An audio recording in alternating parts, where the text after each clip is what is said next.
Bueno, pero antes de empezar a recordar un poco de lo que era la usucapión. Habíamos dicho que la usucapión, prescripción adquisitiva de dominio, ¿no?, es una forma originaria de adquirir la propiedad. Entonces, forma originaria de adquirir la propiedad.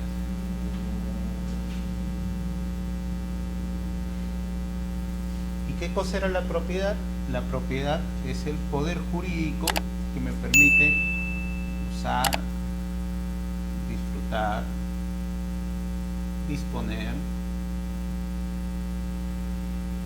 ¿no?, reivindicar un bien, ¿ya? Entonces, lo que se busca con la prescripción adquisitiva de dominio es adquirir la propiedad. ¿Y cómo se realiza esta forma originaria? Mediante la posesión.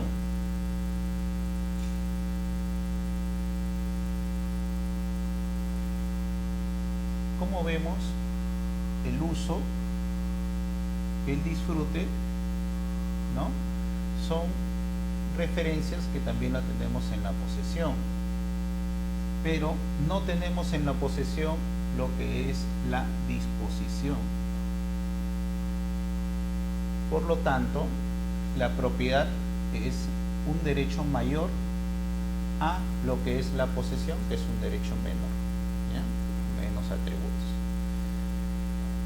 Y por eso es que acá con la posesión concretamos un derecho mayor que queremos llegar, que es la propiedad, para poder disponer, incluso disfrutar, reivindicar y realizar todos los ejercicios de un propietario. Para llegar de la posesión a la propiedad, esta posesión debe ser una posesión pacífica, una posesión continua, ¿no?,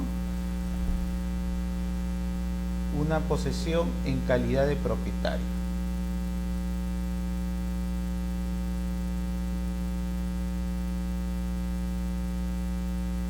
Pacífica, continua, pública, después república, pública, pero en calidad de propietario.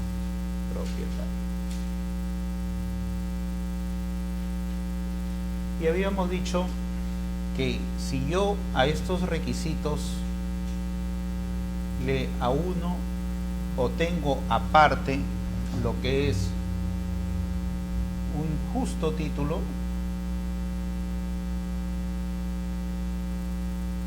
y buena fe, va a permitir que el plazo se acorte. Porque si yo solo tengo la posesión pacífica, continua, pública, en calidad de propietario, yo voy a prescribir a los 10 años. Esto se llama prescripción ordinaria. O sea, ordinariamente yo voy a prescribir a los 10 años, ¿ya? Prescripción ordinaria. O prescripción corta también, si le podemos llamar. Pero si yo, aparte de estos requisitos generales, poseo un justo título de la buena fe, simplemente voy a adquirir la propiedad a los 5 años. Por eso, esto es algo extraordinario. Posesión extraordinaria o prescripción corta. Entonces, más o menos, recordando un poco lo que era la posesión pacífica, significaba que yo la ejercía sin violencia, ¿no? Entonces, no es que alguien constantemente me esté violentando para que yo desocupe, sino yo ejerzo la posesión, nadie me reclama.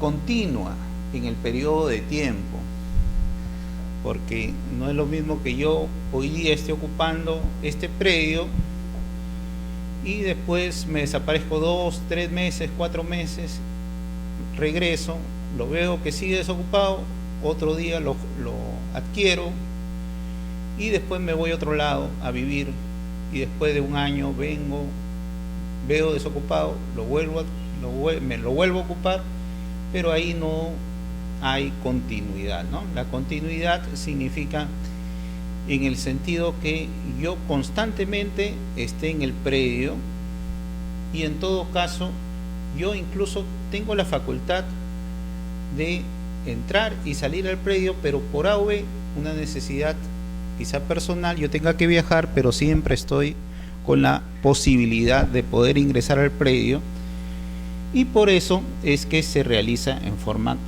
continua.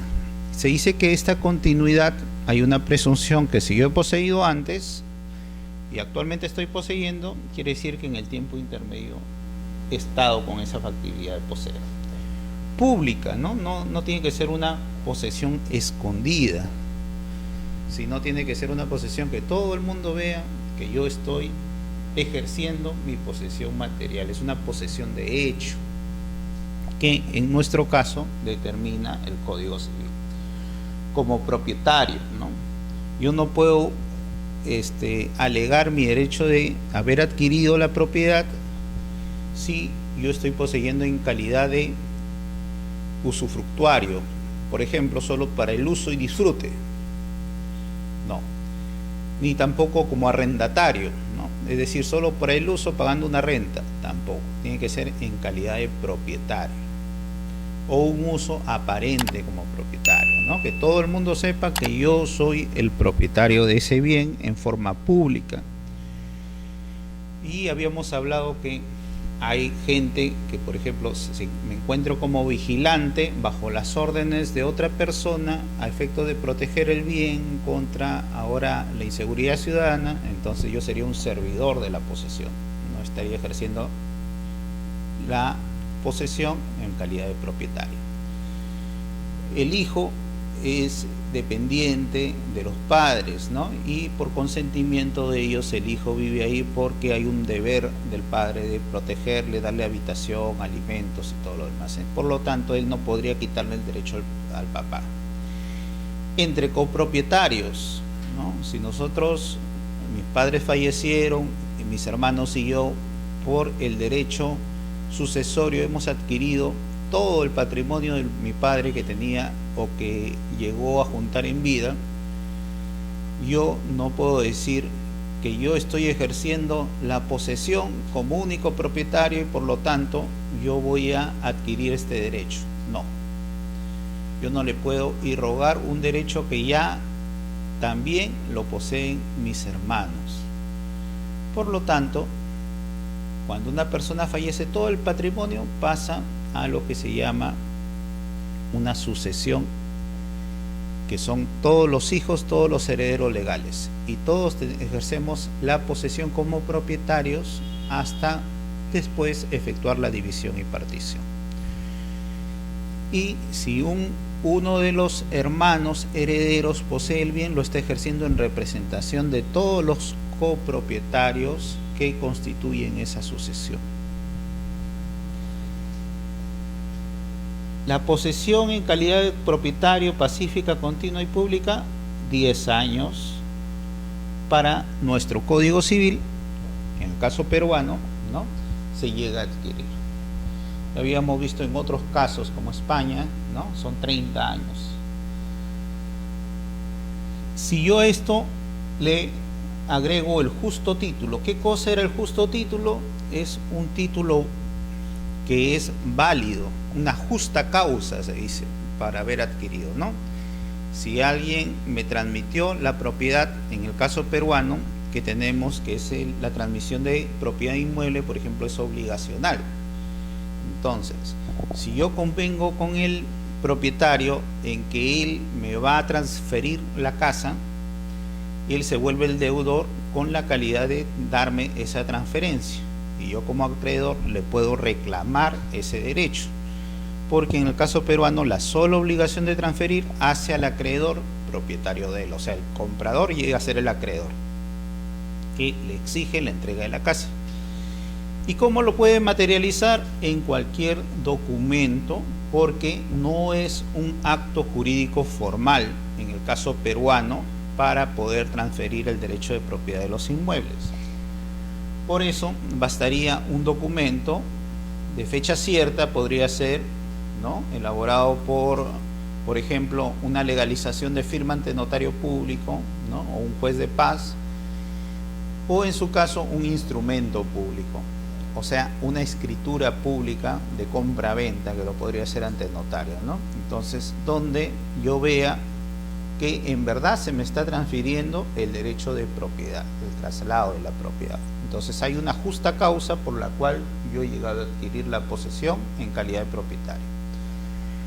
Y buena fe, que debe imperar en todo tipo de contrato. Es un mandato general que si la gente contrata, lo hace de buena fe. Yo no puedo realizar un contrato en forma dolosa para perjudicar a alguien. Entonces la buena fe se dice que es un derecho general.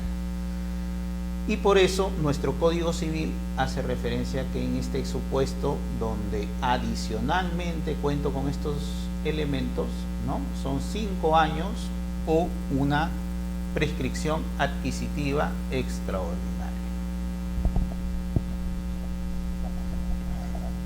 En España, por ejemplo, si ahí se habla de 10 o 20 años para la posesión, para la prescripción extraordinaria en cuanto a quien yo le voy a quitar el derecho de propiedad sea un residente en la ciudad, 10 años. Si se encuentra en el extranjero, 20 años. Igual de la prescriptio loci tempori que habíamos hablado. Después de eso, habíamos visto que cuando yo solicito este trámite de la prescripción adquisitiva de dominio en la vía judicial, es para que el juez realice la verificación de mis pruebas y ante ello él determinará mediante una sentencia la procedencia de mi pedido, de mi demanda, ¿no? Entonces, en la vía judicial lo tenemos como un proceso contencioso mediante el proceso abreviado.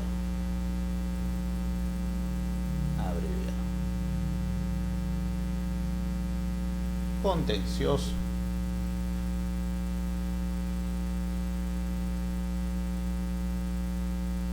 Porque en este proceso abreviado yo emplazaré al propietario o de quien me derivó ese derecho, y en todo caso esa persona tendrá la facultad de,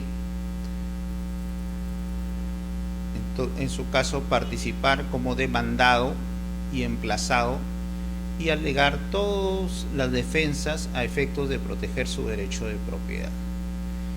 Sin embargo, el juez acaba de evaluar mis pruebas. Si yo he cumplido con estos requisitos de prescripción corta o extraordinaria o prescripción larga u ordinaria, el juez emitirá una resolución.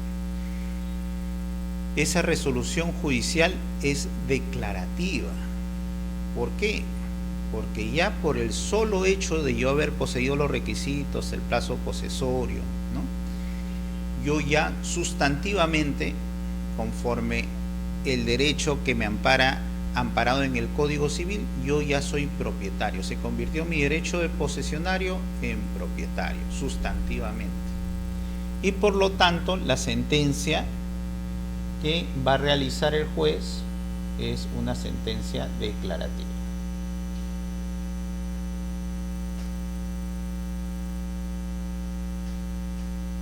Los jueces pueden realizar también sentencias constitutivas o sentencias de condena. En el caso de la prescripción adquisitiva de dominio, como ya se ganó el derecho sustantivamente, simplemente es declarativa. Se declara aquel derecho que él advierte que yo ya lo he ganado. Y en el caso judicial tenemos que se da la prescripción corta o extraordinaria y la prescripción larga u ordinaria, ¿no? Se puede prescribir predios siempre y cuando estos predios no sean de uso público.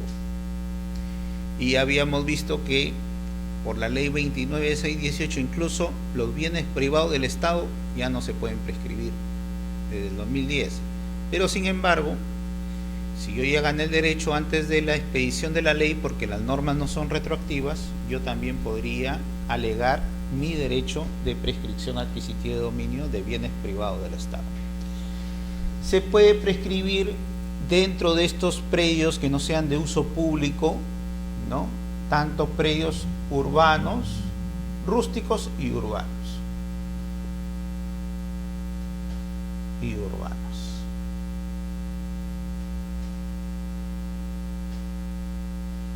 Predios rústicos son aquellos predios dedicados a la ganadería, ¿no? O en todo caso los ceriazos, que no sirven ni siquiera para la ganadería, pero en todo caso no sirven para vivienda, para que la gente pueda poblar o realizar actividades económicas dentro de esos bienes como vivienda. Sin embargo, los urbanos sí son predios que cuentan al menos con los servicios básicos: agua, luz, teléfono, transporte, y por lo tanto ahí la gente sí puede vivir. Para que un predio pase de la calidad de rústico urbano, se sigue un proceso ante la municipalidad demostrándole contar con los servicios, o en todo caso contar con la proyección de estos servicios por estas entidades prestadoras de servicios, sea de agua, luz, teléfono, ¿no? Y la municipalidad podría aprobar lo que se llama habilitación urbana. Entonces, cuando son urbanos, siempre hablamos de habilitación urbana, ¿no?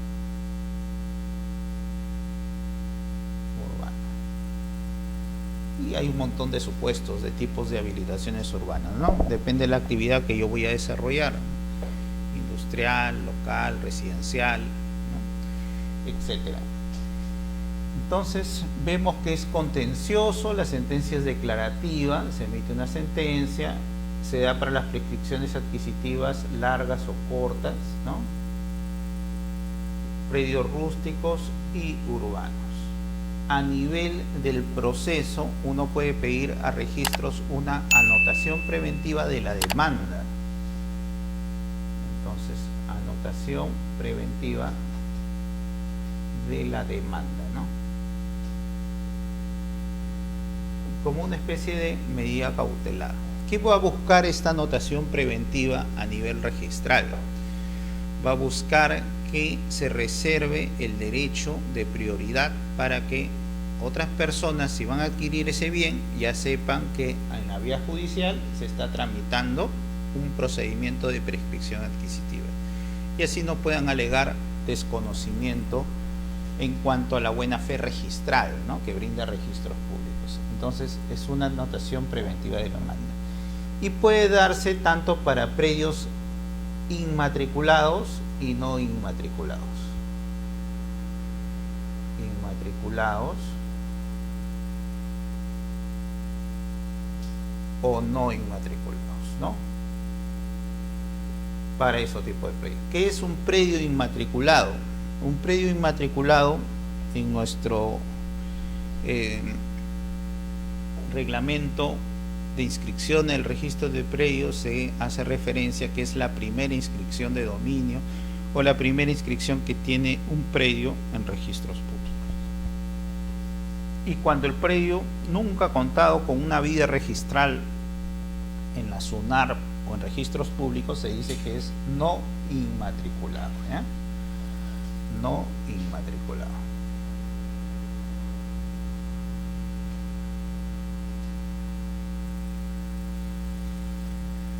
Y también habíamos visto que también la prescripción adquisitiva de dominio se puede realizar en la vía notarial.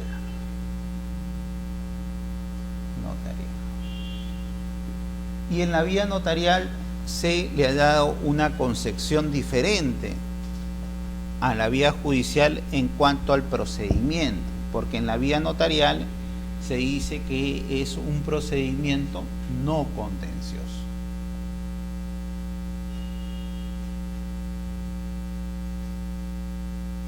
Y en la clase pasada habíamos visto, en base a estos procesos no contenciosos, la ley 26662, la ley 27157 y ley 27333, ¿no? Diferente al proceso judicial, que lo constituye como proceso no contencioso. ¿Y por qué se hace referencia a que en la vía notarial es no contencioso? Porque básicamente se alega que al no haber oposición, en todo caso no se crea un conflicto de intereses entre personas. Los procesos contenciosos son aquellos en que hay conflictos de intereses donde el juez tiene que resolver a favor de quien se otorga el derecho. Un demandante y un demandado, cada uno tiene su pretensión. En su caso, el juez, mediante las pruebas, el derecho y los hechos expuestos, determinará a favor de quién se otorga ese derecho, si se admite o no se admite, en su caso, el proceso de prescripción adquisitiva de dominio. Acá se dice que no hay contienda porque no hay oposición por parte del propietario, una especie de allanamiento, reconocimiento de ese derecho que ha ganado esta persona que invoca la prescripción adquisitiva de dominio. Sin embargo, si dentro del proceso surge una oposición por parte de un tercero, entonces ya el proceso se convertirá en contencioso y tendrá que ir a la vía judicial. En el caso de los procesos notariales, estos son diferencias que se puede establecer. En el caso de los procesos notariales, el juez en el proceso judicial emite sentencias. El notario en el proceso notarial realiza lo que se llaman las escrituras públicas.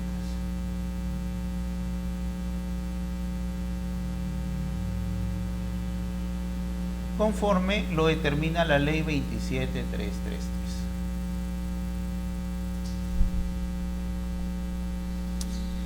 Esta ley 27333 procuró darle una formalidad un poco más estricta de su antecesor, el Decreto Supremo 035/2006 Vivienda, que es el reglamento de la ley 27157, donde refería que bastaba la elaboración de un acta notarial, ¿no?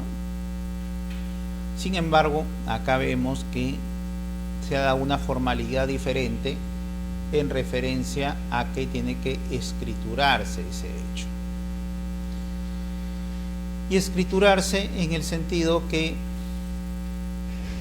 ahí se va a conservar en forma protocolar, o sea, el notario va a conservar todas las solicitudes, las pruebas presentadas, ¿no?, las actas que él ha elaborado de presencia o en presencia del bien para determinar la posesión pacífica, pública de esa persona que está prescribiendo. Y ahí se va a incorporar todos los actos necesarios, las notificaciones o emplazamientos al titular registral, etc. Y sobre eso el registrador va a inscribir la referencia del derecho de propiedad adquirido. Pero en sí, en este supuesto, el notario tiene que hacer un poco del juez porque tiene que evaluar pruebas y determinar si se ha obtenido o no ese derecho. Entonces, por eso es un poco controversial, ¿no? Primero, se dice que es no contencioso, pero sin embargo vamos a cancelar el dominio a un propietario registral. Y por lo tanto, si a alguien le vamos a quitar el derecho para dárselo a otro, ya estábamos hablando de un proceso contencioso. Eso es lo criticable de esta norma. Segundo, el notario escritura, y hay que tener en cuenta que la función notarial debe ser imparcial, pero acá, sin embargo, se estará otorgando un derecho a una persona sin el consentimiento del titular registral. Entonces habría un poco de parcialidad en su actuar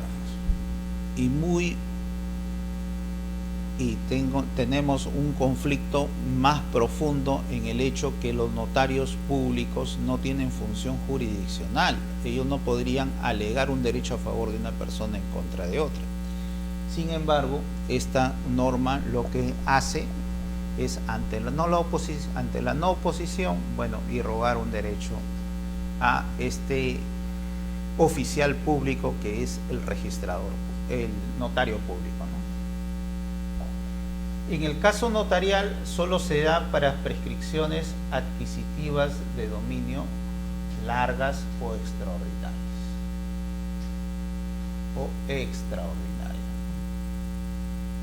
No, disculpe, u ordinarias, me he equivocado.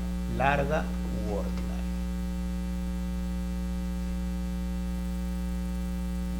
U ordinaria. Es decir, para prescripciones adquisitivas de dominio de 10 años, solo de 10 años, ¿no? En los procesos judiciales pueden ser cortas o largas, o sea, de 5 años o de 10 años. 5 años con justo título y buena fe, adicional.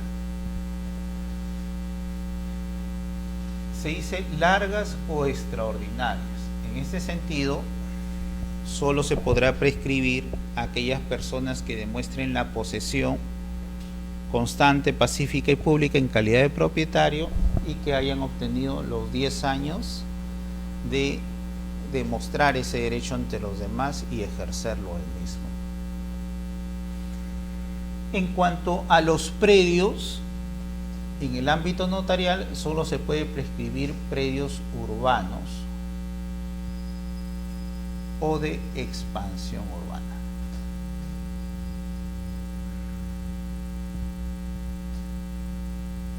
Urbanos quiere decir que han tenido el proceso de habilitación urbana ante la municipalidad y la municipalidad ha convertido el predio ya administrativamente con el derecho de poder convivir ahí, ¿no? Vivir. O de expansión urbana, aquellos que no han culminado este proceso o no lo han solicitado, pero en la realidad ya son predios que de hecho cuentan con los servicios básicos y que permite a la gente habitar en sí, ¿no? O sea, cuenta con servicios de agua, luz, desagüe, teléfono, en todo caso vías, y simplemente lo que falta es ese proceso administrativo municipal. ¿Cómo se demostraría esto? Habíamos hablado también que esto es fácil de demostrar mediante un certificado que emita la municipalidad, donde se determina el tipo de zonificación que cuenta ese lote, esa manzana, ¿no? Así podríamos ver si en un certificado de parámetros urbanísticos se dice que la zonificación es RDM, ¿no? Residencial de densidad media. En su caso se puede ejercer ese tipo de supuesto que nos encontramos ante un lote con expansión urbana. Acá también cabe lo que es la anotación preventiva.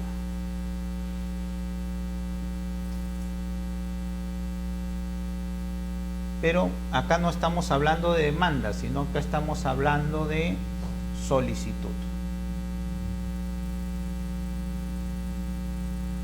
Entonces, acá hablamos de una demanda en el proceso judicial, sin embargo, en el ámbito notarial se habla de una solicitud, porque la función notarial siempre, uno de los principios que lo ampara es que es voluntaria. Las personas tienen que ir al ámbito del desempeño de la función notarial del notario público y rogar, el principio de rogación. Rogar, yo necesito, señor notario, que usted realice este acto.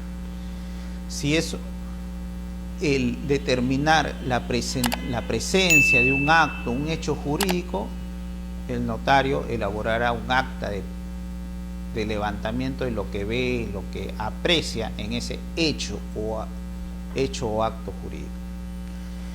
Sin embargo, cuando son actos determinados como negocios jurídicos, entonces el juez realizará una escritura pública. En su caso, acá es una solicitud donde yo, bajo el principio de rogación, voluntariamente voy a un notario y le digo: señor notario, yo necesito que usted escriture este derecho que yo he ganado por la posesión constante, pacífica y pública. Y voy a tener que presentar para esta solicitud 3 testigos que corroboren ese hecho. Voy a tener que adjuntar no solo la solicitud, sino las pruebas de mi posesión. Dentro de ellos, el plano con la avisación municipal que determine dónde yo estoy ejerciendo esa posesión, ¿no? Y esto va a conllevar a que en registros públicos vaya a la oficina de catastro y se determine si ese predio por el cual yo solicito que estoy ejerciendo la posesión, en verdad es el predio donde yo he adquirido el derecho de propiedad, ¿no? Si es de un área menor del predio, a nivel registral se va a tener que independizar, desmembrar, sacar de la partida matriz esa área de predio, creándose una nueva historia de la partida desde mi prescripción para adelante. Si es todo el predio, simplemente se cancelará el derecho de dominio y en un segundo asiento se pondrá mi nombre como nuevo propietario del bien al haberlo adquirido en forma originaria por la prescripción adquisitiva de dominio. Entonces, en la vía notarial hablamos de solicitud. Se da también sobre predios inmatriculados y no inmatriculados.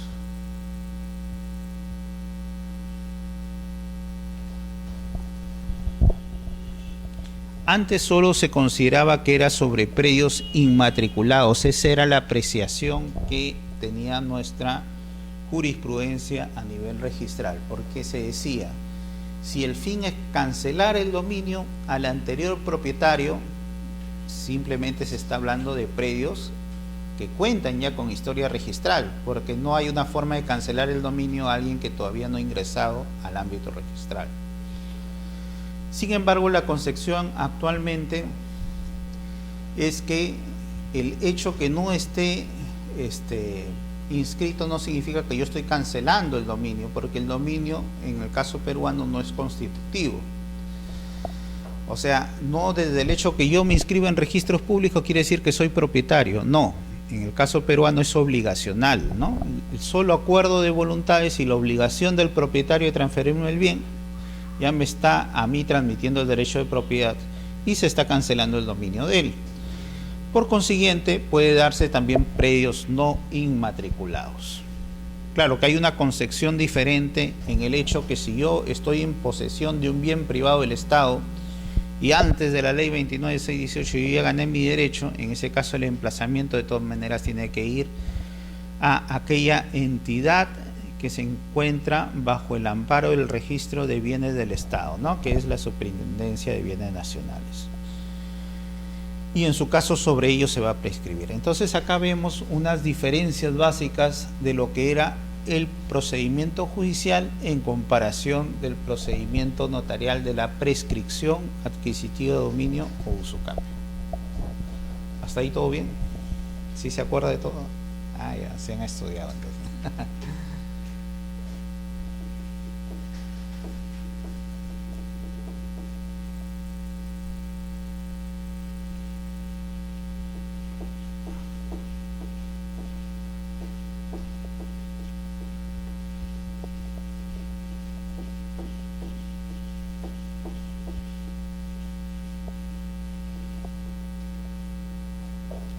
Ahora vamos a ver, acá le hemos puesto POO, que significa precedente de observancia obligatoria. Y lo que pasa es que en el ámbito registral, en registros públicos, ¿ya?, se dice que en registros públicos existe una pluralidad de instancias en el ámbito administrativo. Hay que conocer que en el ámbito judicial es un principio que haya pluralidad de instancias, porque ahí se está debatiendo conflictos de intereses y quizá la apreciación de un abogado no es suficiente en cuanto a la apreciación del derecho obtenido por uno de ellos, por eso se recurre a una segunda instancia, ¿no? En el ámbito administrativo no necesariamente sea así, o en ámbitos especiales como el notariado, por ejemplo, ¿no? El notariado es una instancia unilateral. Si el notario te dice, yo no voy a escriturar esto, porque él advierte, por ejemplo, que se está yendo contra una norma tipificada o contra el orden público o las buenas costumbres, ¿no? Entonces él decide no escriturar y no hay una segunda instancia donde le obliga al notario a escriturar.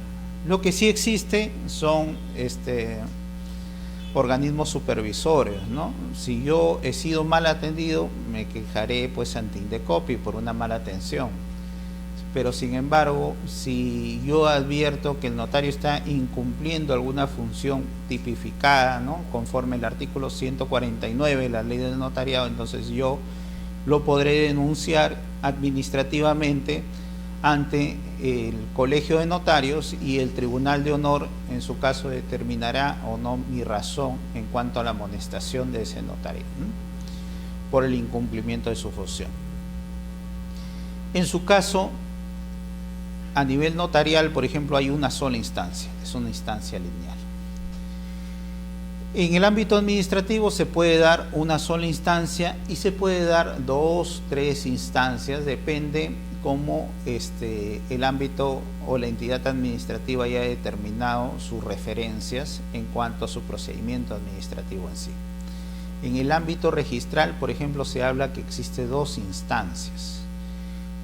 El procedimiento registral es un procedimiento administrativo pero especial y tiene sus propias características, ¿no? En el ámbito de registros públicos se maneja por el Reglamento General de los Registros Públicos. En el ámbito de propiedad inmueble, Reglamento de Inscripciones de los Registros Públicos, ¿no?, de los registros públicos, una PES. Y sobre ellos es que se va a determinar lo que es el procedimiento en el ámbito registral.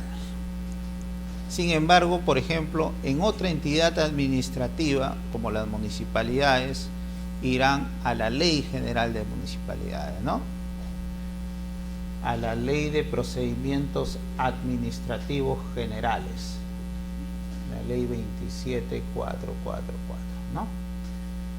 Sin embargo, aquí estamos hablando de un registro administrativo especial. Por eso, como este es especial y este es general, primero Registros Públicos irá a sus normas especiales y supletoriamente irá a las normas del Reglamento de Procedimiento Administrativo General, supletoriamente, en forma supletoria. Los que no son, no tienen una normativa especial, directamente irán a contemplar la Ley de Procedimiento Administrativo General. Se dice que es especial porque tiene primero sus reglamentos particulares y lo que no está acá irá a la Ley de Procedimiento Administrativo General. Ahora, en registros públicos es especial, por ejemplo, porque acá existe lo que es la doble instancia, ¿no? Acá hay 2 instancias.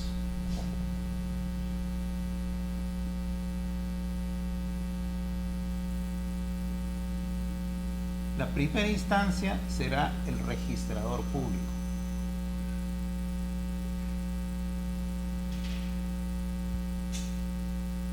Y la segunda instancia será el tribunal registrador.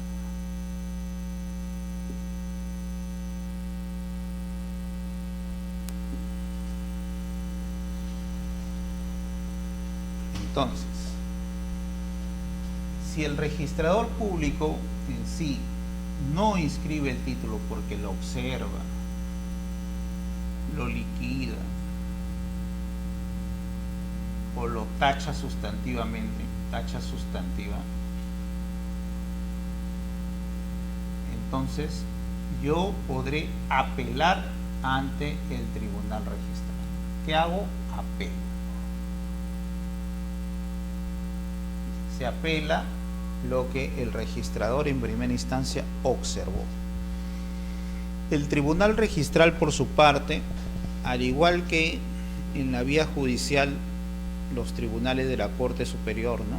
Son 3 vocales reunidos y sobre ellos verán el caso. Yo podré solicitar a la Secretaría del Tribunal Registral dentro de los 5 días de haber interpuesto mi apelación, poder expresar en forma oral ante los vocales, ¿no?, mi apreciación sobre el caso. Y los vocales van a decidir la procedencia o no sobre mi pedido que estoy queriendo que se inscriba. Si el Tribunal Registral determina que el registrador no tuvo la razón para observar, revocará las observaciones y dispondrá la inscripción. Si el Tribunal Registral determinó que sí es correcta la observación del registrador, lo que puede hacer es confirmar esa observación y por lo tanto yo tendré como solicitante de todas maneras que subsanar. ¿Qué cosa es observación? Vamos a ver.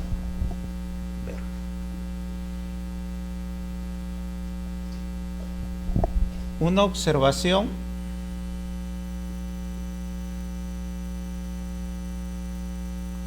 es cuando el título tiene defectos subsanables. Defectos subsanables. O sea, defectos que pueden ser corregidos. Por eso el registrador observa.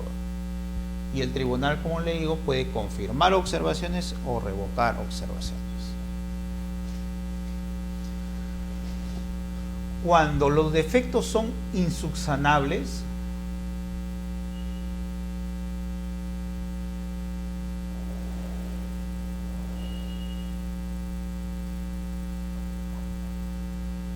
en vez de una observación irá una tacha sustantiva.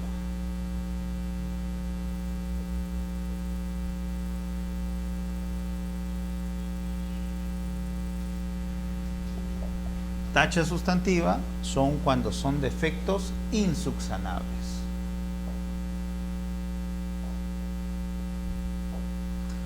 Pero sin embargo, cuando no hay defectos, sino lo que falta es el pago de los derechos,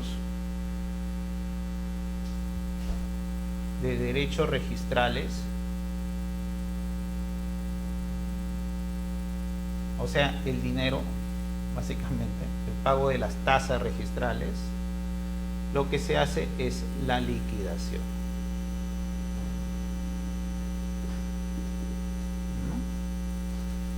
Entonces, muchas veces sucede que yo voy a inscribir un acto y el registrador me está considerando otros actos. Yo le digo, ¿por qué me cobras tanto, no? ¿Por qué me pides un mayor pago si yo no estoy pidiendo esos otros actos? Entonces yo tengo el derecho de apelar esa observación, esta liquidación del registrador. Si el registrador me dice que mi defecto es insubsanable, por ejemplo, un defecto insubsanable, si quiero inscribir una donación mediante un documento privado con firma legalizada.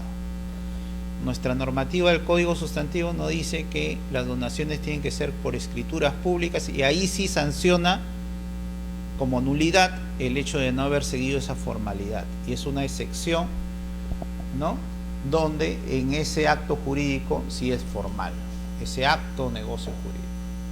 Entonces, un defecto insubsanable, ¿no? Tendría que escriturarse y presentar mi instrumento. Una observación por un defecto subsanable, por ejemplo, en la escritura pública hay un monto que dice en números una cantidad y en letras dice otra cantidad. Entonces, ahí hay que aclarar algo mediante un instrumento aclaratorio, ¿no? En ese supuesto son defectos subsanables y solo ameritan lo que se llaman observaciones. Observación. Ahora, existe lo que se llaman criterios interpretativos de la norma. Y estos criterios interpretativos de la norma es lo que trae muchos problemas, no solo a las personas que no son abogados, sino a los mismos abogados, puesto que se permite la interpretación normativa literal, o sea, lo que dice literalmente la norma, como leer un cuento, ¿no?, o la interpretación auténtica, la interpretación sistemática, diversos tipos de interpretación que se pueden dar, ¿no? Jurídica, etcétera. Histórica, en ese sentido, es que se crean diversos criterios y cada uno puede leer un artículo e interpretarlo de manera diferente. O sea, no solo es leer el cuento, sino ya como en tu cabeza cómo se va desarrollando ese cuento, ¿no? Y cada uno quizá puede tener una imagen diferente de lo que dice la norma. Por consiguiente, esto crea un problema a nivel de todo tipo de procesos. Y es que, por ejemplo, en el nivel judicial, sobre estos diversos criterios interpretativos se hacen lo que se llaman los plenos jurisdiccionales, ¿no? O los plenos casatorios. Actualmente tenemos 7 plenos casatorios y sobre ellos se reúnen los integrantes de los tribunales supremos y sobre un caso se ponen a ver cuál va a ser el criterio que se va a adoptar desde ahí para adelante, ¿no? En el ámbito registral también se establecen lo que se llaman los plenos, ¿no? Pero en este caso se dice que son precedentes de observancia obligatoria.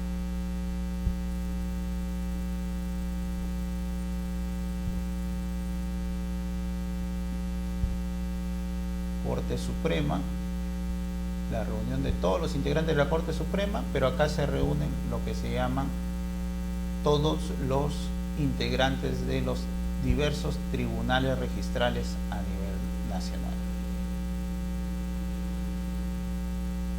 A nivel nacional.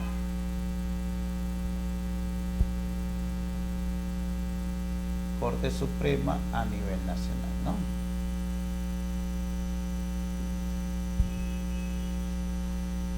Y lo único que buscan ellos es cómo se va a interpretar una norma.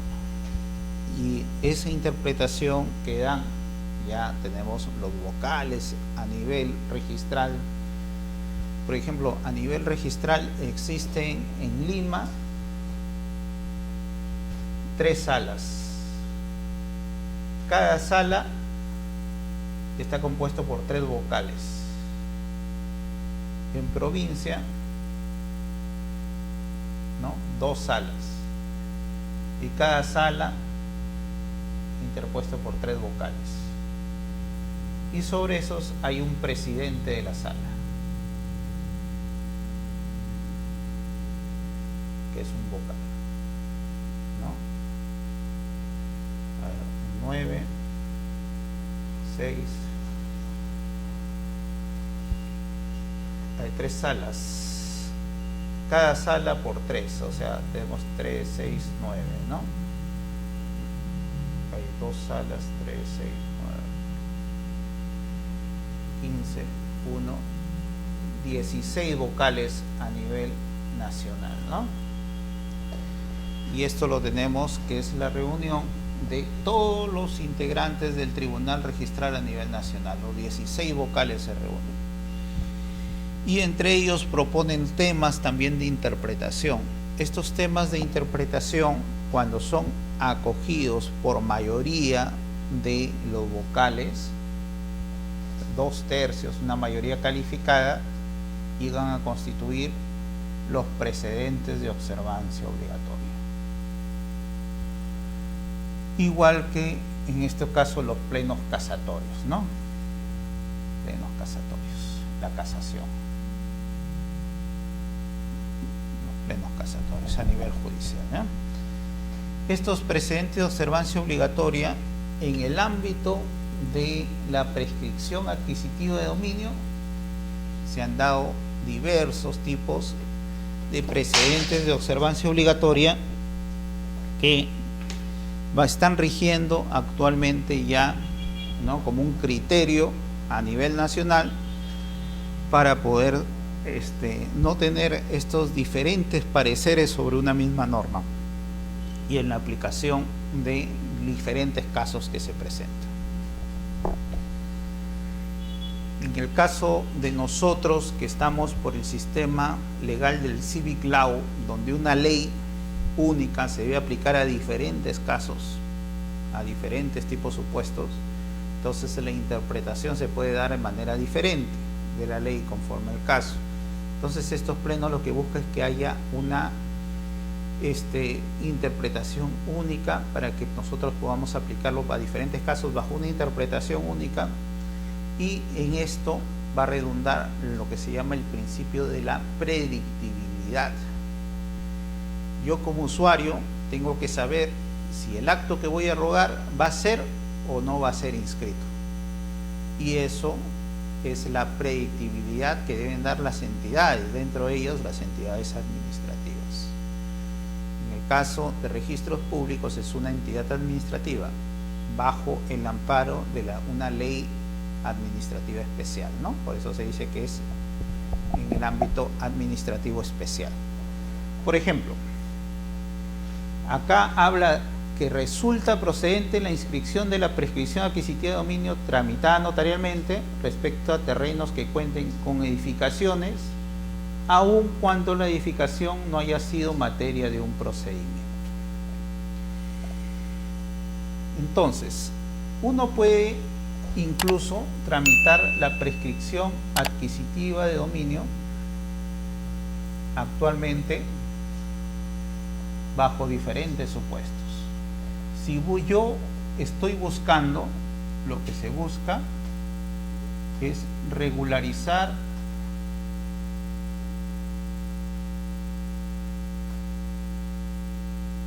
una edificación. ¿Qué hago? Yo he construido una casa, ¿no? Y lo que busco es un reconocimiento jurídico de mi construcción, de la construcción. ¿Y para qué yo voy a buscar un reconocimiento jurídico de la construcción? Porque va a haber un incremento a mi patrimonio, porque yo jurídicamente en registro solo aparezco como propietario de un terreno, sin embargo yo ya he hecho un edificio de 2, 3 pisos y por tanto el valor de mi patrimonio ha aumentado en esos pisos que he construido, ¿no?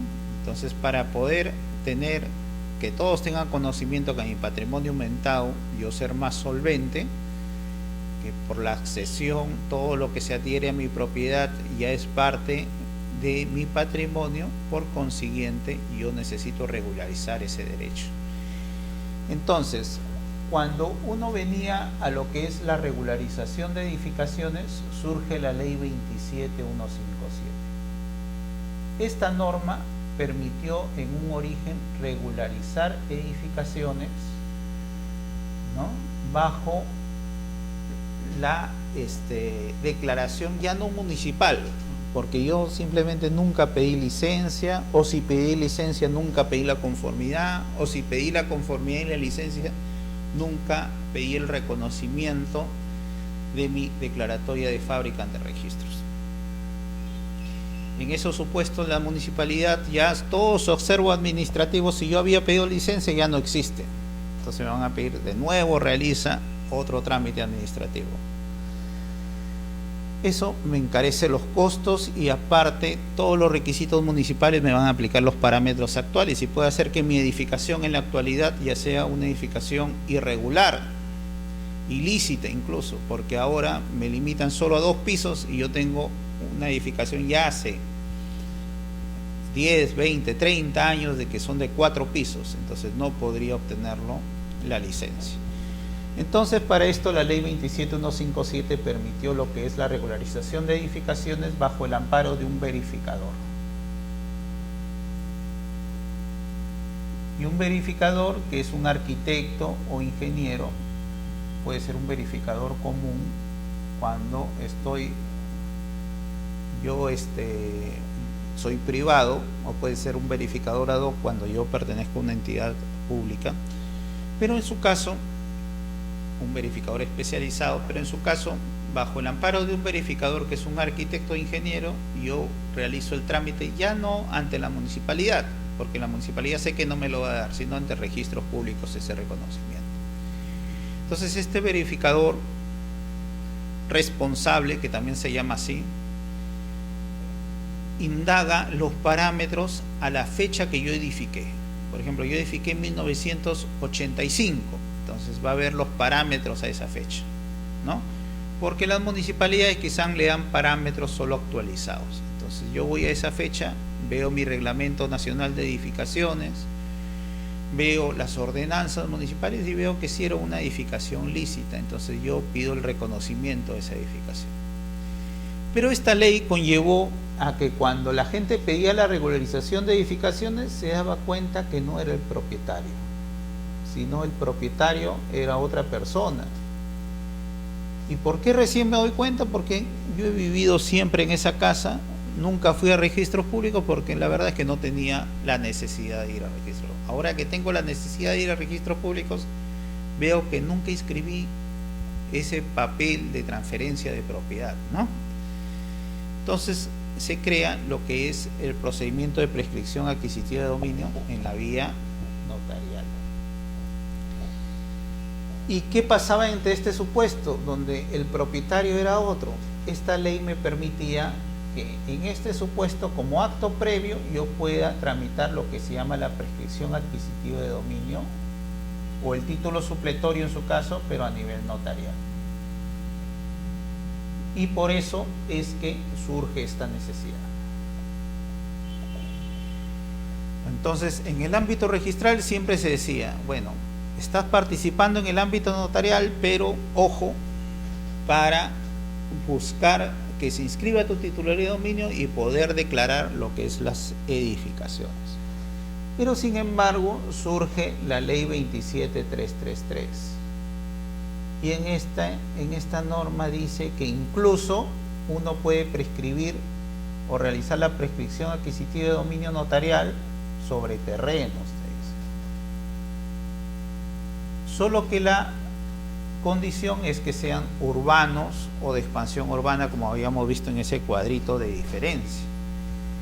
En este sentido, si ya la prescripción adquisitiva de dominio bajo esta norma permitía prescribir sobre terrenos, ya no había necesidad de decir que era siempre para regularizar edificaciones. Y en ese sentido había discrepancia. No, cuando es construido es para regularizar edificaciones y cuando es no construido es para inscribir solo terrenos. Y había mucha gente que decía, pero para declarar mi construcción se está encareciendo mi costo, en todo caso sí voy a tener problemas porque ahí quizás surjan cargas técnicas, tenga algún impedimento por parte del verificador que necesita más estudios sobre el caso, pero sin embargo yo quiero primero solo regularizar mi dominio. En ese sentido es que este precedente de observancia obligatoria le dice a los registradores que unos opinaban que sí se podía, otros que no se podía, incluso en las salas mismas del tribunal registral. A veces confirmaban que no se podía y a veces confirmaban que sí se podía, a veces revocaban diciendo que sí se podía, entonces no había un criterio interpretativo correcto. En ese sentido, este precedente de observancia obligatoria dice: resulta procedente la inscripción de prescripción adquisitiva de dominio respecto a terrenos que cuenten con edificaciones, aún no haya sido materia, aun cuando la edificación no haya sido materia de procedimiento de regularización. Claro, si dice, si en la 27333 ya me permiten inscribir sobre terrenos, ¿por qué acá no solo puedo realizar esto sí y esto todavía? Ya en un futuro lo voy a hacer, ¿no? A pesar que sea un terreno construido, pero si acá me permiten sobre terrenos, ya no hay necesidad que acá me exijan que de todas maneras tenga que hacer la prescripción con la regularización de fábrica. Entonces, bajo ese amparo surge este precedente de observancia obligatoria que, como le digo, crea ya una interpretación uniforme a nivel nacional de los registradores públicos, ¿ya? Ese es el primer precedente que vamos a ver.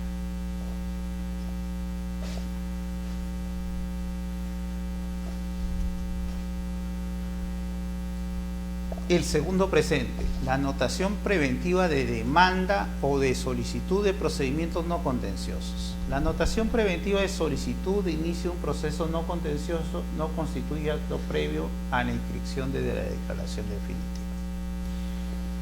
Y acá tiene sentido porque en el ámbito registral tenemos, como hemos dicho, que es un procedimiento administrativo especial. En el ámbito registral, por ejemplo, primero uno solicita la inscripción a registros públicos. Y para que registros acoja mi pedido y llegue a inscribir, en el ámbito administrativo se produce desde mi solicitud hasta la inscripción lo que es la calificación.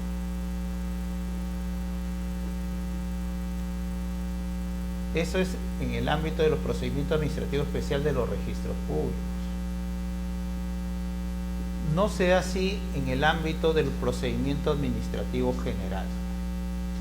En el procedimiento administrativo general, primero se publicita y después se supervisa.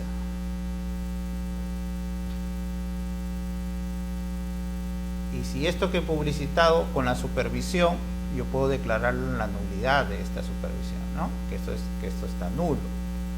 En el ámbito primero se supervisa, se califica y después se publicita. Entonces vemos que es diferente el procedimiento. Ahora, ¿qué efectos tiene una anotación preventiva?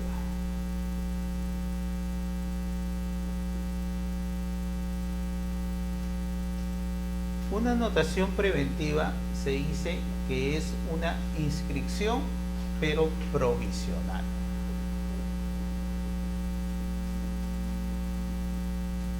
¿Por qué es provisional? Porque todavía el proceso en el ámbito notarial, si es proceso no contencioso, o en la demanda, si es un proceso judicial, todavía está en veremos. O sea, el juez todavía no ha resuelto. El juez lo único que tiene es tu demanda que lo ha admitido. Él lo va a estudiar. El notario todavía no ha escriturado tu derecho. El notario también está evaluando las pruebas y todavía él va a decidir si escritura o no escritura. En su caso, lo que se busca es que esto se publicite en registros públicos en forma provisional para que todos tengan conocimiento general de que hay un trámite de prescripción adquisitiva de dominio que está en trámite. Esto es lo que se busca primero, dar a conocer a todos, por si acaso, que hay un proceso que está en trámite a nivel judicial o a nivel notarial. Y segundo, para reservar la prioridad.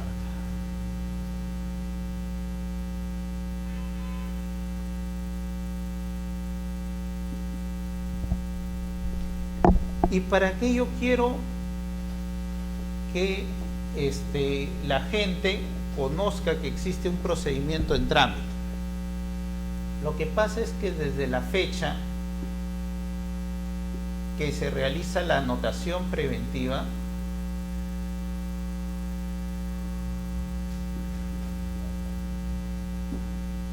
hasta la fecha que sale la sentencia o la escritura pública, ya en registros ya hemos reservado lo que es la prioridad. ¿Qué significa? Que los efectos de esta sentencia o de esta escritura pública se van a retrotraer a la fecha de la anotación preventiva. Eso es el principio de prioridad preferente. ¿Y qué pasó si acá hay compras-ventas, acá hay adjudicaciones, acá hay otro tipo de transferencias? Estos asientos van a quedar enervados, o sea, no se van a considerar porque este efecto de la sentencia se va a retrotraer desde la anotación preventiva. Ahora, esto es algo preventivo, es algo para prevenir, no es algo definitivo. ¿Y qué pasa si yo no he realizado esta anotación preventiva? Lo que va a pasar es que si yo no realicé esta anotación preventiva, los efectos de la sentencia o de la escritura pública serán desde la inscripción para adelante. Inscripción para adelante. Ya no se retrotrae nada. Ahora, si yo inicié en el 2001, supongamos, una prescripción adquisitiva de dominio en la vía judicial donde Juan Pérez era el propietario y la sentencia me sale el 2016 y yo quiero inscribir esta sentencia en registros públicos, pero ahora han habido compras, ventas, adjudicaciones, donaciones, etcétera, y ahora ya no tenemos. Ahora tenemos a José Martínez como propietario. Y yo voy a decir, pero mi sentencia yo lo interpuse contra Juan Pérez. El registrador no va a admitir esto porque va a decir, no, usted debió haber interpuesto la prescripción contra José Martínez y no contra Juan Pérez. Por lo tanto, esta sentencia no se registra, no procede. Entonces, por eso es que se realizan las anotaciones preventivas, ¿no? Y esto ya va a quedar a responsabilidad del abogado que no supo orientar a su patrocinado. Si vamos a iniciar una demanda, primero vamos a tener una medida cautelar de anotación de demanda. O primero vamos a anotar preventivamente la solicitud notarial para que los efectos se retrotraigan a la fecha, y si se vende por ahí en el camino, no vamos a tener problemas en que se inscriba la sentencia definitiva.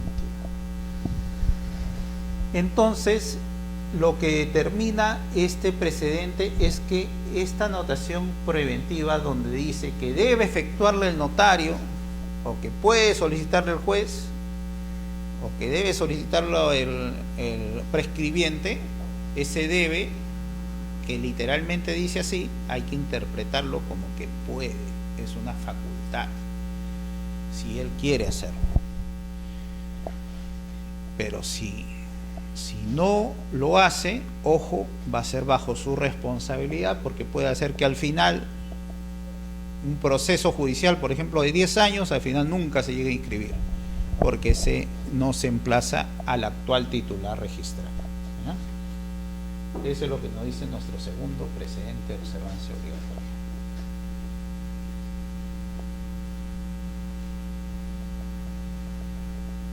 ¿Lo entendió? Estoy yendo muy rápido. ¿Sí? Está bien, ya. Vamos. Emplazamiento en los procedimientos de prescripción adquisitiva. Dentro del ámbito de calificación registral que contiene la declaración de prescripción, la declaración adquisitiva de propiedad mediante prescripción, la evaluación de la adecuación del título con los asientos registrales implica la verificación tanto el proceso judicial o notarial se haya seguido contra el titular registral del dominio cuando el predio está inscrito. Ojo, contra el titular registral cuando el predio está inscrito. Y para ello bastará constar que el referido titular aparezca como demandado o emplazado. Claro. La calificación, como le dije, se da en la época intermedia, ¿no? Desde que yo presento el título, por eso se llama asiento de presentación, pasa por la calificación, primera instancia, el registrador público, segunda instancia, el tribunal registral. si es que hay segunda instancia. Puede ser que solo haya primera, hasta la inscripción.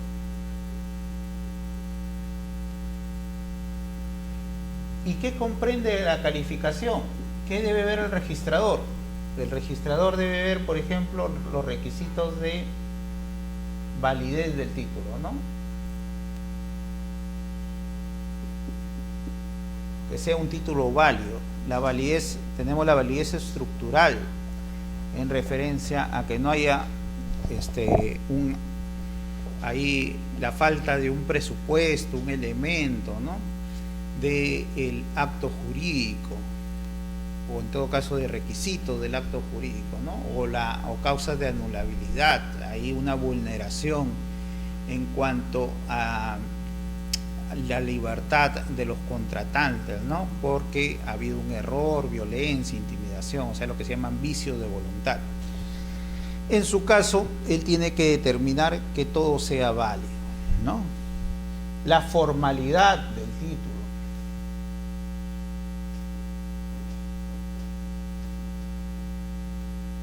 La formalidad implica para aquellos actos jurídicos formales que se haya cumplido.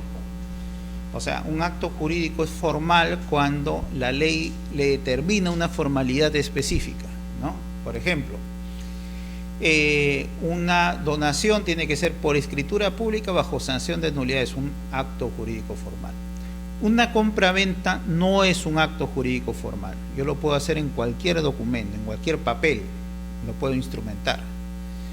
Pero para que llegue a registros, tiene que haber pasado por la intervención del notario público instrumentando, escriturando eso. ¿Por qué? Porque lo que se busca es que no haya, o que haya una persona que se responsabilice, que no haya conflicto entre las partes que quiere vender y el que quiere comprar, ¿no? Entonces el notario ahí interviene, primero viendo la legalidad del documento. Ese ejercicio del notario de ver la legalidad del documento se denomina en la doctrina, ¿no?, la intervención del notario en el actum del título, dándole legalidad a ese acto negocio jurídico. Y cuando ve que las partes voluntariamente se ratifican, ya luego de él haberle puesto legalidad y advertido a las partes de los efectos, eso se llama el dictum, o sea, el instrumento notarial. En su caso, la escritura pública lo que se hace, o la función que cumple, es que cualquier conflicto ya haya culminado antes de llegar el acto ya formalizado a registros públicos. Por eso el artículo 20.10 del Código Civil te habla del principio de titulación auténtica, ¿no? Dice, todo acto tiene que ser instrumentado, salvo que la ley establezca pues algo diferente, porque hay normas especiales que no necesariamente tienen que instrumentarse por escritura pública los actos para tener acogida en registros. Pero en todo caso, el registrador tiene que ver que si no hay una formalidad, de todas maneras sea instrumentado por escritura pública, salvo la ley determine una referencia en contrario. Tiene que ver en cuanto a la validez también la capacidad, la representación, etcétera, la formalidad. Tiene que ver la adecuación del título con los antecedentes registrales. Y dentro de esta adecuación, ver, por ejemplo, en los procesos de prescripción adquisitiva de dominio, donde se va a cancelar el dominio,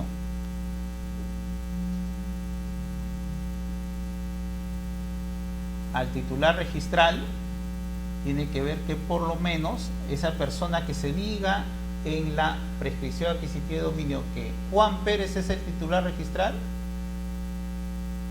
en la partida electrónica de registros aparezca a Juan Pérez como titular registral.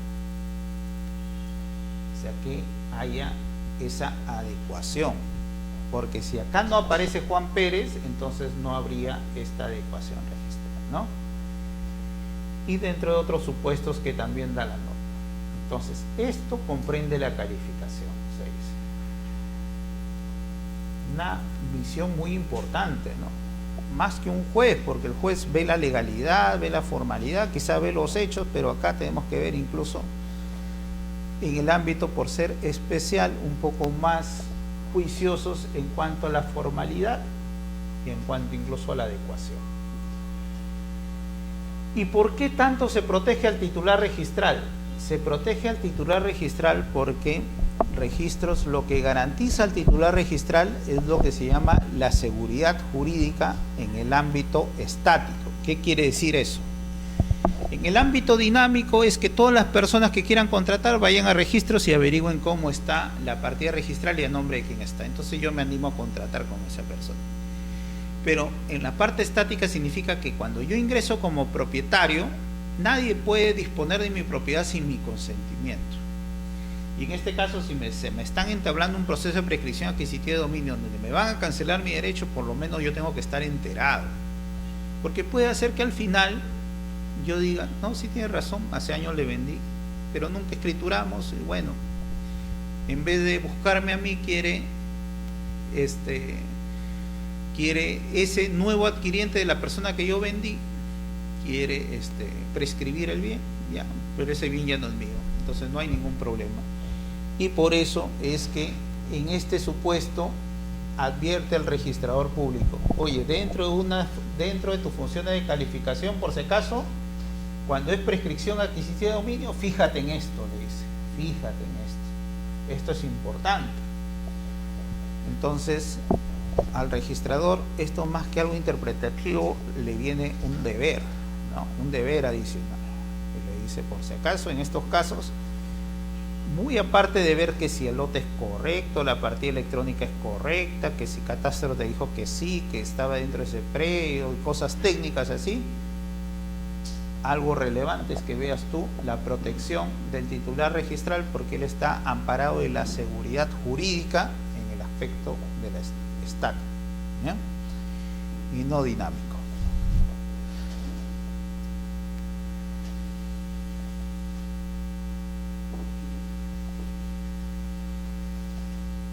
Acá tenemos otro precedente de observancia obligatoria referido al bien, al carácter social del bien adquirido por la prescripción adquisitiva de dominio de uno de los cónyuges.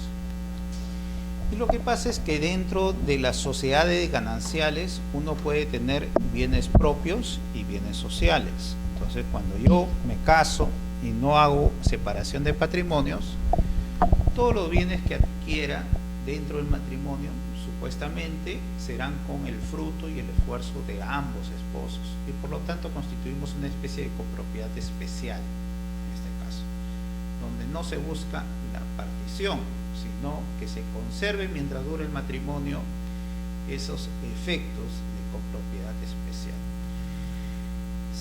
Te digo copropiedad especial porque en verdad en doctrina se le llama consuno, o sea, nos unimos como, ya dejamos de ser personas individuales y somos una sola persona, jurídicamente.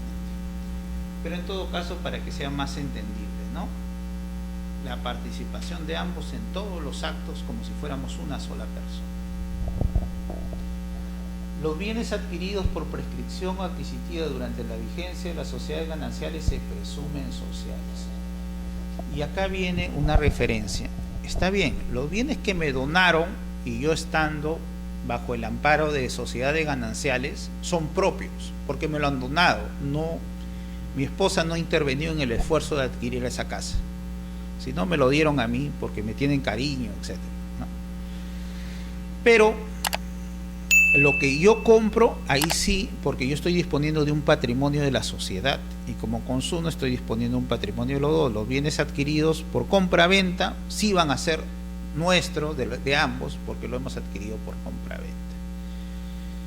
Pero siendo la prescripción adquisitiva de dominio, la adquisición de un bien en forma originaria como que no encuadra bajo ese ámbito, si es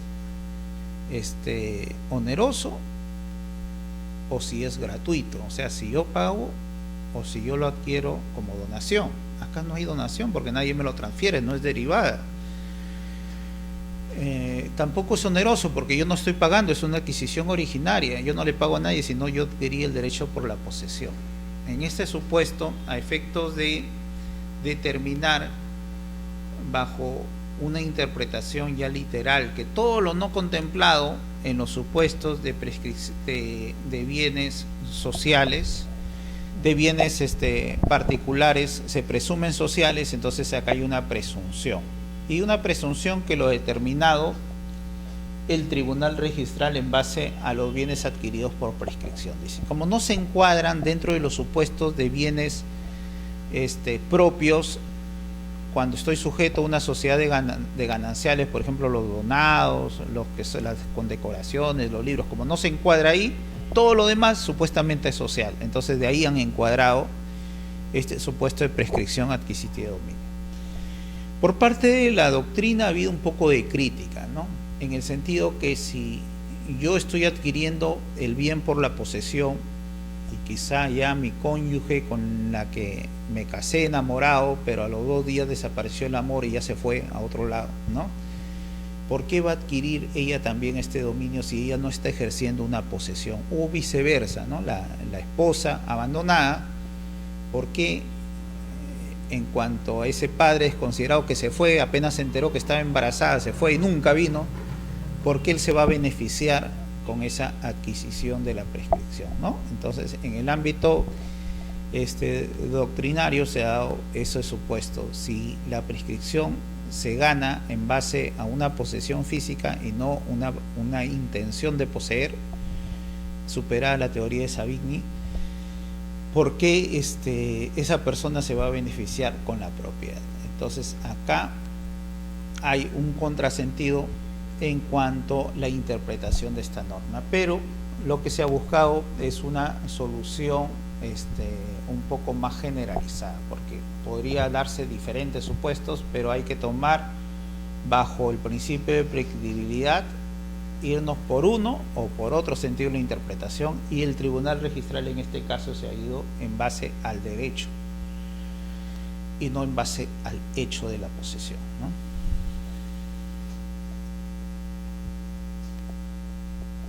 Los títulos supletorios en trámite notarial, de conformidad con la ley 27157 y 27333, el trámite notarial de títulos supletorios solo procede de predios no inscritos. ¿Y qué son los títulos supletorios? Habíamos visto que, a diferencia de la prescripción adquisitiva de dominio, ¿no?, en la prescripción adquisitiva de dominio,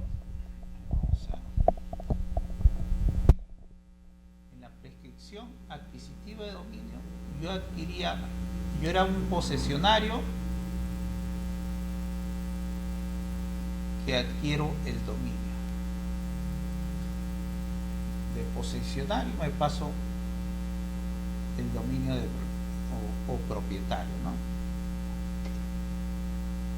O me paso a ser propietario por la posesión. Sin embargo, en el título supletorio, yo soy un propietario, pero yo no tengo documentos que acrediten mi derecho de propiedad.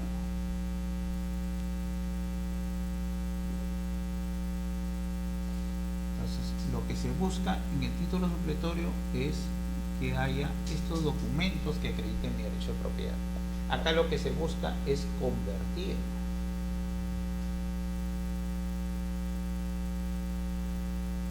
mi derecho de posesionario a ser propietario. O sea, acá se convierte mi derecho de posesionario a ser propietario. Acá yo soy propietario, sigo siendo propietario.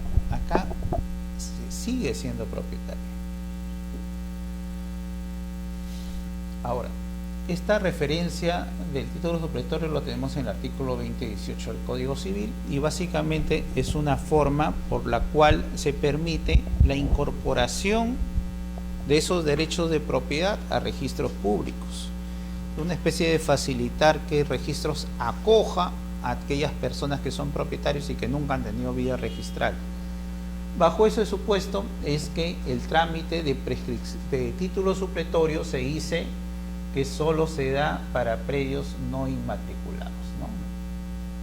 No inmatriculados. O sea, aquellos que no tienen vida registrada. En la prescripción adquisitiva puede ser sobre predios no inmatriculados, pero también puede ser sobre predios inmatriculados. Ya habíamos hablado que los predios inmatriculados son aquellos que tienen historia en registros públicos y los que no tienen historia en registros públicos. En el título supletorio solo aquellos que no tienen historia en registros públicos, ¿ya? Y podría también considerarse como una diferencia de estas dos figuras. En uno, de posesionario me transforma en propietario. En otro, soy propietario, solo requiero de documentos. Acá solo son para predios, pueden ser para predios no inmatriculados o inmatriculados, y acá pueden ser solo para predios no inmatriculados. Es otra referencia que tenemos.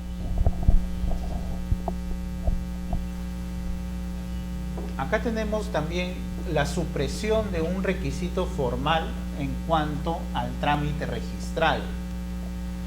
Y básicamente es que cuando yo estoy prescribiendo un predio dentro de un área mayor, por ejemplo, yo tengo en una partida registral, una partida electrónica, 1000 metros cuadrados. Y yo solo quiero prescribir 100 metros cuadrados. Registros públicos lo que hace es esto, lo separa y crea una partida electrónica nueva. Partida electrónica 1 acaba de crear la partida electrónica 2. Y esto se llama independización.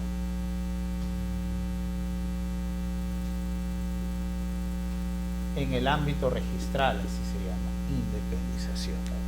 ¿Ya? Así, si yo tengo un lote de 200 metros y yo quiero tener 2 sublotes para poder vender uno de ellos, voy a la municipalidad y pido mi resolución de subdivisión. Y en registros lo que se inscribe es una independización, se separa 2 partidas registrales. No es como partir una torta y sacar una tajada y ya es fuera de la torta, ya no tiene. Entonces, lo que pasa acá también es lo mismo. Pero en este supuesto es diferente. En este supuesto se dice, yo tengo 100 metros y quiero prescribir los 100 metros. Para hacer esta independización, yo tengo que pasar por catastro. Porque catastro me va a decir si esta partida que yo estoy prescribiendo se encuentra dentro de esta inscrita. Acá no tiene sentido que vaya a catastro, porque ya está identificado el lote, está correctamente limitado, los linderos lo puedo ver, entonces no habría mucho sentido. Más que todo esto, lo que haría sería entorpecer o un poco dilatar el proceso de prescripción adquisitiva de dominio. Entonces, lo que se le ha dicho a los registradores en este supuesto, si se va a prescribir todo el predio conforme está inscrito, ya no tiene necesidad de ir a catastro. Por lo tanto, no hay necesidad de pedir el requisito de cuando era en realidad el cumplimiento del requisito del plano de localización, que estaba básicamente un plano de localización y ubicación que está básicamente basado en el artículo 105 del antiguo reglamento de inscripción, dicho sea de paso. ¿Ya?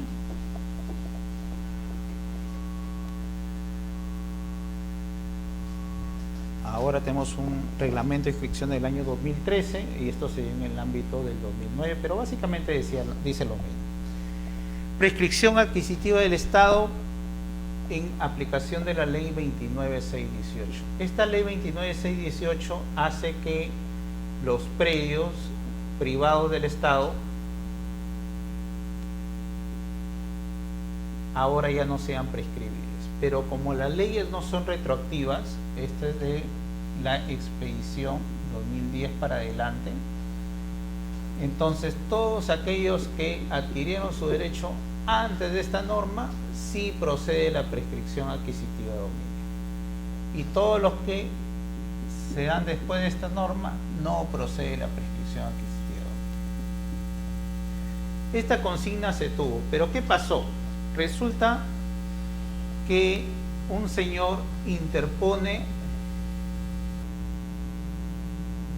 antes, 2 días antes, 3 días antes, interpone su solicitud de inscripción, su solicitud de prescripción adquisitiva de dominio notarial, pero antes que se dé esta norma 29618.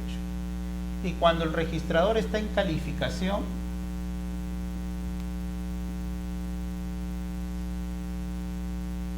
dice que no procede la inscripción y le observa porque esta norma ya no permite la prescripción adquisitiva.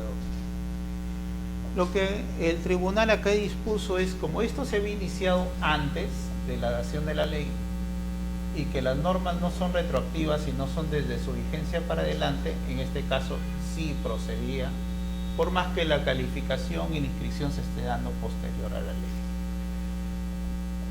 Es una interpretación sana en el sentido que si ya había ganado el derecho de prescripción, en su caso no tenía por qué aplicarse esta ley en forma retroactiva, ¿no? Porque ya lo había ganado. Lo único que estaba queriendo hacer es declarar. Hay que tener presente que la prescripción adquisitiva de dominio a nivel judicial es declarativa, y en ese sentido también en el ámbito administrativo tiene que considerarse.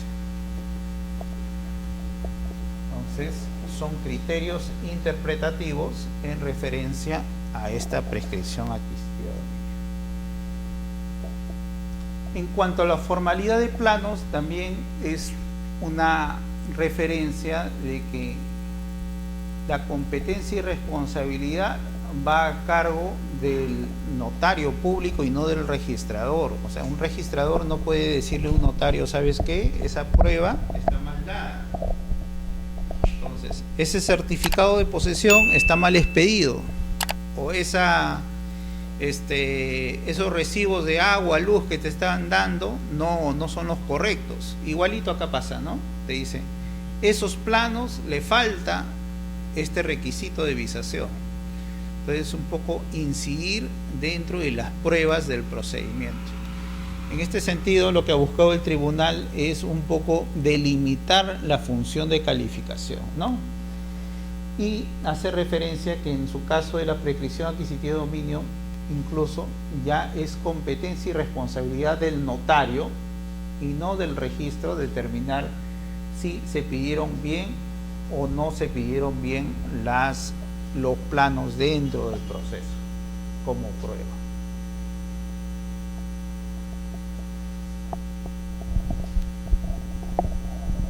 Esto ya lo habíamos explicado, ¿no?